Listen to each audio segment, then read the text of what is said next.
రూపాయి రూపాయి అసలు నువ్వు ఏం చేస్తుంటావు అని అడిగితే అన్నదమ్ముల్ని విడగొడతాను, భార్య భర్తల మీద చిచ్చులు పెడతాను, తల్లిదండ్రుల్ని బిడ్డల్ని విడిపోయేలా చేస్తాను, ప్రాణ స్నేహితులు సైతం కొట్టుకొని చచ్చేలా చేస్తాను అని అనిందండి. దాని తత్వం అది బాగా నెరవేరుస్తుంది. కానీ మనుషులుగా మన తత్వం, మానవత్వం అనే తత్వం ఉంటుంది కదా, అదే మనం రోజు రోజుకి కోల్పోతున్నామేమో అని నాకు అనిపించింది. మన పేరెంట్స్ అక్క చెల్లెళ్ళు, అన్న తమ్ముళ్ళు, అక్క తమ్ముడు అని ఇద్దరిద్దరిని ఎందుకు అంటారో తెలుసా? రేపు ఒక్కనొక రోజు వాళ్ళు లేనప్పుడు ఒకరికొకరు తోడుగా ఉంటారు, ఒకరి కష్టం వస్తే ఇంకొకరు వెళ్ళి నిలబడతారు అని చెప్పేసి కంటారు.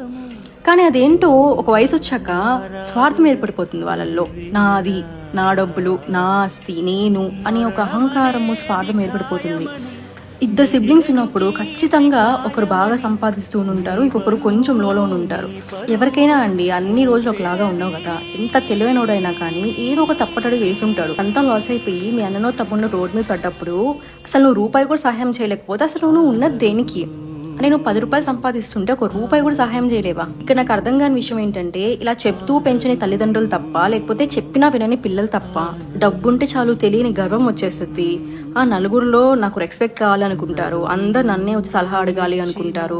మనుషుల అంటే డబ్బుకి ఇంపార్టెన్స్ ఇస్తున్నారు. డబ్బుంటే చాలు, నాకు అసలు ఇంకేం అవసరం లేదు అనుకుంటున్నారు. డబ్బు అవసరమే అండి, కాదని అస్సలు చెప్పట్లేదు. అంతేగాని మనుషుల్ని విడగొట్టేసి, రిలేషన్షిప్స్ని తెగ్గొట్టేసేంత డబ్బు మనకు అవసరం లేదు.